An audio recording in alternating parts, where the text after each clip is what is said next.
$300, my dad said with a scoff as he tore into the gift I gave him. Maya? She handles everything for Mom now. She pays for Mom's entire life, I murmured, barely audible. At least $4,700 a month, minimum. The money for those auto payments came out of a backup account I rarely touched. Then, without a word, my sister flung a folder across the table. It landed with a sharp slap. We took a vote, she said flatly. You need to be out by Friday. That same night, I went through and cut off every access point. I froze the rent split, cancelled all automatic payments, and sent a notice to the landlord. By the next morning, they found out. I'd left behind an envelope marked confidential. $300, my dad repeated with the same sneer, like the wrapping paper itself had insulted him. He barely gave the card a glance as the envelope slid across the table. Maya pays for everything, I whispered again. At least $4,700 a month. Every month. He held up the gift like it was a granola bar in a five-star restaurant. What's this supposed to be, a snack? I gripped the edge of the table. That gift wasn't some last-minute thing. I'd been saving up for it, pulling from the backup account one I'd never used for anything else. He either didn't hear me or just didn't care to listen. Instead, he raised his voice like he was trying out material at a bad comedy club. $300? That's how you thank the people who raised you, he barked. Mom stirred her tea, eyes downcast. Didn't look at me. Didn't look at him either. She had a talent for ignoring disaster, like she could sit calmly while the roof caught fire above her. Then Maya, perfect, polished Maya, stood up. She had that smug, slow-motion grace I'd always hated. She tossed the folder onto the table. It landed hard. We voted, she said, like she was reading a memo at a corporate meeting. You need to move out. By Friday. I looked around the table, trying to find one person who disagreed. Nothing. Not a twitch from Dad. Mom didn't blink. My brother Jack snickered quietly. Even my youngest cousin kept chewing his food, completely unfazed. That night, I got to work. Every access point? Gone. I pulled the plug on shared utilities, froze the rent split, cancelled every auto payment. Told the landlord it was over. By morning, the group chat was blowing up. I didn't reply. Didn't open Mom's texts. But before I walked out, I left one last thing on the kitchen counter, a sealed envelope marked confidential. Inside, a handwritten note, you built a lie on my silence. Now you can pay the bill. For about a day, they acted clueless. Played dumb like they had no idea what I'd done, like I hadn't just shut everything down and dropped a truth bomb on the table. Then the silence cracked. It started with Mom's voicemail. That syrupy, overly sweet tone she always used when she needed something. Sweetheart, we didn't mean it like an eviction. You just need some space. You know how your father gets when he's stressed. He doesn't mean half of what he says. I didn't respond. Then came a call from Maya, crying. It was a joke, okay? You always overreact. Besides, that place isn't even yours. You've been living there rent-free for years. Lie number 1. That lease? It was in my name. Rent, utilities, internet, every single bill, including the dumb gas one, was mine. And Maya? I'd been covering her share since last March when she got fired for what she called a toxic work environment. Translation, she screamed at her manager and got written up again. She swore up and down she'd pay me back each month. Then she'd turn around and post brunch selfies in $300 hoodies. I opened my banking app, $11,200. That's what she owed me. And that didn't even count the Amazon packages she rerouted through my account. I kept receipts, screenshots of her orders marked gift. A Dyson Air something, hair supplements, a weighted blanket for emotional recovery. That same day, she had the nerve to text me, "Can you sell me $800 for therapy?" Mom said you wouldn't mind. She didn't know the accounts were already locked. That's when the smear campaign kicked off. Maya posted a black and white photo of herself staring out a window on Facebook. Caption, sometimes the people you trust most are the ones who teach you what betrayal means. In the family group chat, Dad dropped a screenshot, cropped, of course, showing my text that read, "Not my problem." No context. His caption? This is what he said to his mother after everything she's done. Within hours, the chat blew up with comments from relatives I hadn't heard from in years. She raised him better. What happened to that sweet boy? Disgusting. Maya, stay strong. Even Aunt Janet chimed in. He used to be so kind. I guess money changes people. Not one of them asked what really happened. I didn't bother arguing. I just started digging. That's when I found the old hard drive. The one Maya used during her freelancer era. She used to plug it into my laptop all the time. She always said, "I never delete anything. I archive my truth." Turns out she archived a little too much. Inside a folder called Rent_2022, I found a PDF ledger. January, autopay transfer $450, say it's Spotify. April, mortgage top-off, he won't notice, came from reserve. May, got a med bill, just use backup debit, he never checks. She documented every theft like she was preparing a TED Talk on how to rob your sibling. But the worst part? A folder labeled recordings. I clicked the first one, it was her, rehearsing fake conversations. "Dad, he said he's cutting you off. Said you're a leech. I recorded it, want me to send it?" Then came audio files she'd manipulated, voice mod apps, chopped up voicemails of mine stitched together into some twisted DIY villain speech. One clip said, "I don't care if she dies." I remembered the real message. I'd said, "I don't care if she lies again. I'm done."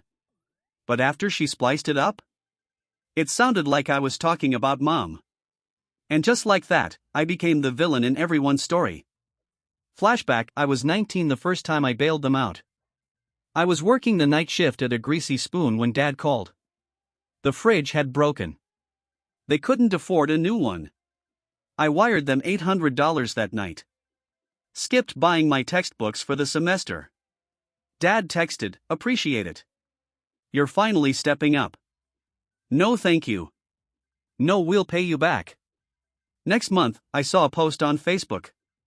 New patio furniture. Barbecue season was in full swing.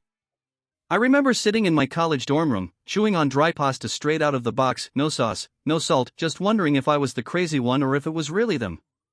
Fast forward to Thursday. I called the landlord. Figured it was time to sort out the lease since I'd cut off the autopay.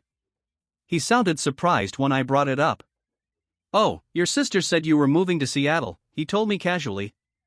"She said she'd be taking over payments." That was news to me. Maya hadn't mentioned a single word about taking the apartment, just showed up, fed the landlord a lie, and assumed I'd fold like always.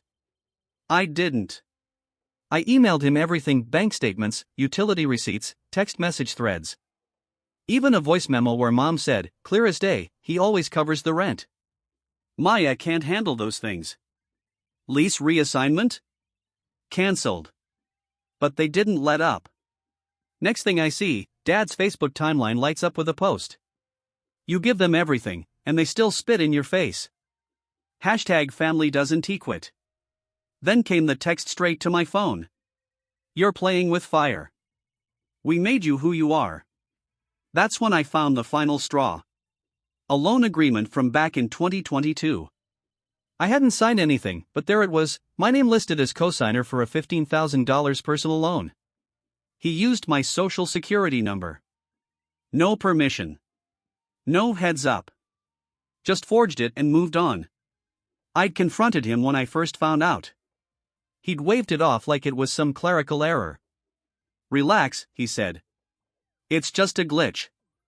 I'll pay it off. Don't make a big deal." I let it go back then. But he never paid. And now the interest was stacking up like bricks on my back. The account was flagged for review. So I filed fraud paperwork. Had a lawyer friend help me draft an affidavit. Attached every piece of proof I had. By that evening, the account was frozen. I stayed up that night compiling everything, every receipt, every stolen payment. Years of rent. Insurance claims rerouted. Credit cards I didn't open. Maya's vault of screenshots. Audio montages. Emails between mom and the landlord. Then I put it all into a spreadsheet titled Family Expenses Paid, 2018 to 2024. The grand total? $71,384. I zipped it into a folder named Confidential. The next morning, I printed 2 copies. One was hand-delivered to Dad's office. The other slipped quietly into Mom's mailbox. No letter. No note. Just the truth. If they wanted a war, I was done playing defense. I had ammo now, and I wasn't bluffing anymore.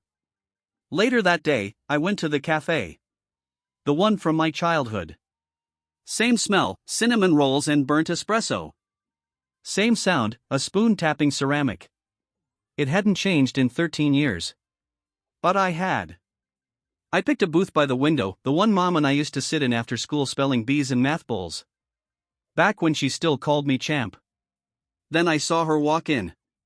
Slower than I remembered.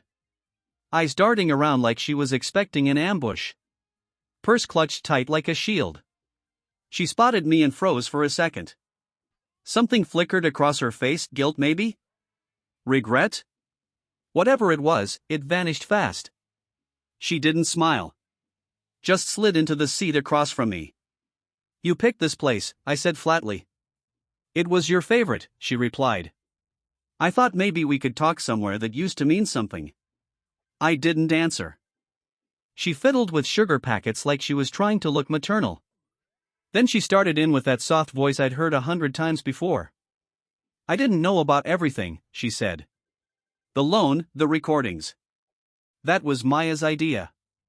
Your father just didn't want to burden you. You helped them steal from me, I said calmly. You wrote the emails. You called the landlord. You let them use my name for insurance, credit, taxes. Her jaw tightened. Her hands shook just slightly. We didn't think it was a big deal. $71,384, I cut in. That's what I paid. Rent. Bills. Maya's vet visits. Your meds. Dad's back taxes. I reached into my bag and pulled out the folder. Confidential. Same one I gave Dad. I slid it across the table. She flinched. You're lying, she whispered. I flipped to page 3 and pointed. Here's your email. To the insurance company. You added my debit card on file. Said yours wasn't working. Her eyes blinked too fast. Then I set a flash drive on the napkin in front of her. This has the audio clips Maya stitched together. The ones you believed. The ones Dad endorsed. You should hear what your daughter created. She looked like she might crumble into dust. You think this is revenge? I asked. It's not. This is closure. She tried to speak, but I raised my hand. No. I've listened for 30 years. Now it's your turn. She went quiet. You sat at that table with Dad and Maya. You voted to evict me from an apartment I paid for. You told the landlord I was unstable. You watched as they smeared me online. Lied about me. All while rerouting payments from my emergency fund. We were drowning, she said weakly. No, I said, sharper now. You were comfortable. You were thriving on my name, my credit, my silence. I leaned in. I'm done being silent. She shook her head. You don't understand what your father's been going through. He lost his pride. He couldn't provide any more. So he took mine? She didn't answer. I kept going. When you sent that group text, the one where you said I'd snapped and threatened you, did you think I wouldn't find the screenshots? Maya literally labeled them family bait on her backup drive. Her face went pale. She knew I'd seen it all. You still think this ends with me forgiving you? I asked. This isn't a movie. There's no sad piano and hug at the end. Then I pulled out one last envelope. Sealed. Clean. This is a formal withdrawal of all financial support. Effective immediately. Rent. Insurance. Sell plans. Car loan. Groceries. All of it. You wouldn't, she said, but it wasn't a threat anymore. It was a plea. I already did. I stood. Chair didn't even squeak. I looked down at her, this woman who used to pack me lunch, who now helped her husband siphon my savings. You told people I turned my back on family, I said. But I didn't. I turned my back on users. Please, she whispered. If we lose the apartment, we have nowhere to go. That's not my problem anymore, I said. Then I leaned in. One last thing, this coffee's on me. Everything else? Never again. And I walked out. Didn't glance back. Behind me, all I heard was silence. By the time I stepped outside, I wasn't angry anymore. I was done. Done being their invisible provider. Done carrying shame that wasn't mine. Done being the vaccine they treated like a virus. That night, I recorded a video. No music. No cuts. No dramatic lighting. Just me.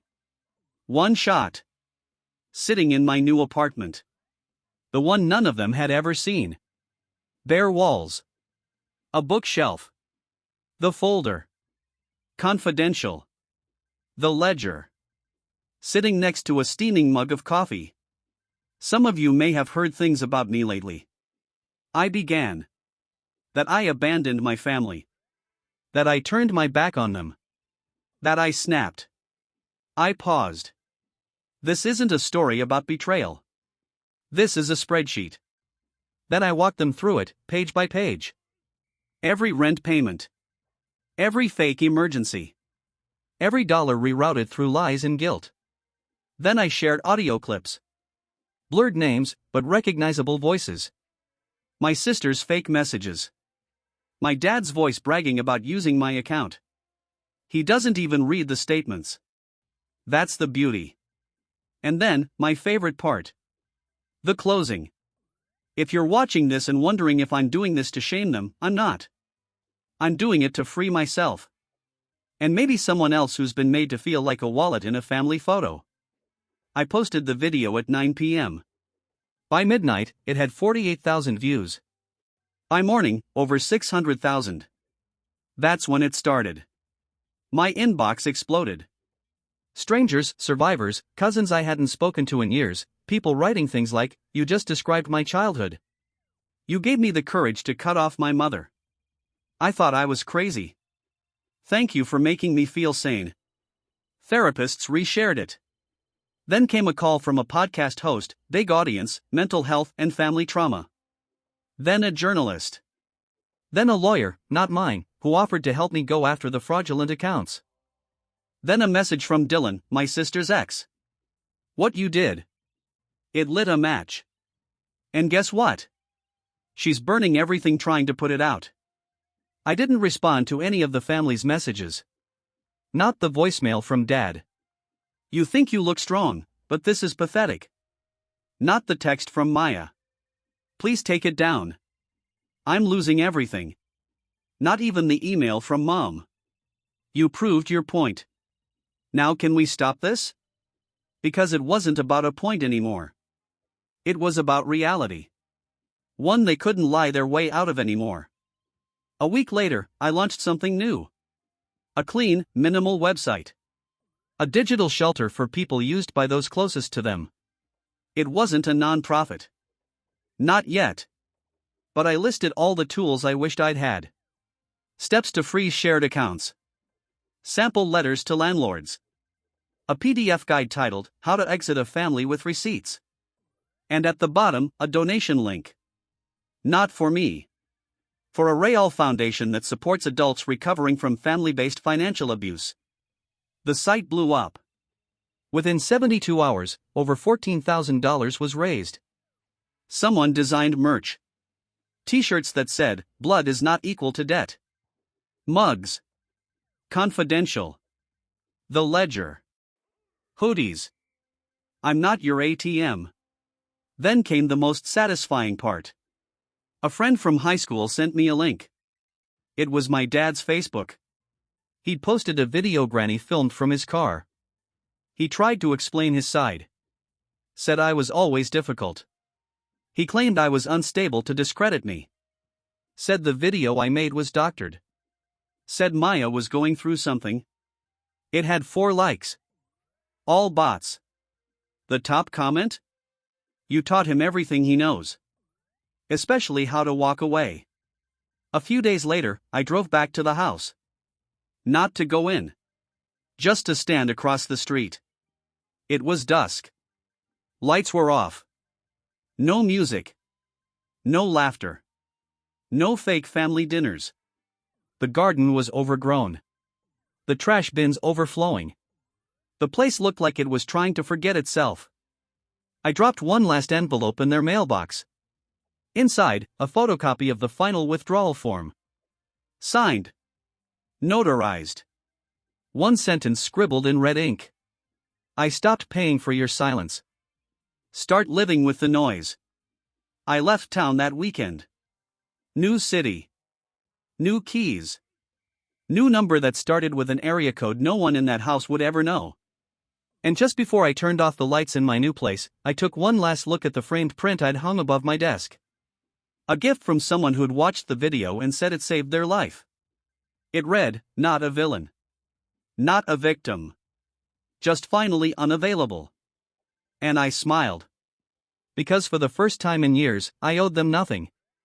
Not even goodbye. I started with the contacts list. Scroll. Tap. Delete. Mother. Father. Maya. Jack. Claire. Uncle Jim. Even the cousin I kinda liked for 5 minutes back in 2009? Gone. All of them. Then I moved on to the socials. Opened up Facebook. Not to scroll. Not to post. Just to do one thing: purge. Unfriend. Unfollow. Block. Family group chat? Left. Mom's birthday planning group on WhatsApp? Exited. Shared Google Calendar for Dad's therapy Zoom? Declined. Permanently. I didn't just leave, I sealed the door behind me. Double locked it on the way out. Next up, the apps. I logged into my mobile bank. There they were, 6 automatic payments still tied to my name. Mom's health insurance. Dad's gym membership. Maya's cloud storage. Jack's Spotify family plan. Even some weird $8 charge labeled utility help fund. That one actually made me laugh. Turned out it was mine from 3 years back. Still running. Still ignored. I went down the list and hit cancel on every last one of them. Then I opened the connected users section. 5 names still had access. Remove. Remove. Remove. Remove. Remove. Then came the message, "Are you sure you want to revoke all access for these users?" I just stared at it for a second. Yeah. I was sure. That night I got home and started cleaning. Not your regular tidy up. I'm talking full-on ritual-grade cleanse. I pulled out 3 boxes marked family stuff. Opened the first. There was a sticky note inside, "Keep?" That question mark? It was gone. The graduation card that said, "We're proud of you," but trashed. The cracked snow globe from Maya, her version of an apology for screaming in my face. A framed photo of us at the cabin. I remembered that day. Dad got drunk and called me useless with a camera. Gone. The mug that said #OneSon the same year they forgot to call me on my birthday. Into the trash. Even the ornament Mom made me in 8th grade, painted by hand. Yeah, even that. Because here's the thing, you don't detox halfway. You don't purge 90%. You go all in, or you keep bleeding out slowly. So I bought new sheets, plain white. Fresh. No history in the fibers. New plates. New towels. New diffuser scent, citrus and rosemary. No cinnamon. Nothing that smelled like her kitchen. I rearranged everything. Flipped the desk. Moved the bed closer to the window. Changed the locks. Then I sat at the kitchen table. Just me, a cup of coffee, and the quiet. My phone buzzed. It was my birthday. One text. From PayPal. A $15 refund from that cancelled family subscription. That was it. No calls. No guilt trips. No passive-aggressive posts from Maya saying some people forget who raised them. Just me. A clean apartment. A stocked fridge. And a cake I bought myself, pistachio. No frosting. Exactly how I like it. I poured a glass of wine. Lit a single candle. Sat on the floor. And whispered quietly, for surviving everyone else. Took a bite. And smiled. Because this wasn't loneliness. This was detox. And for the first time, I could finally breathe.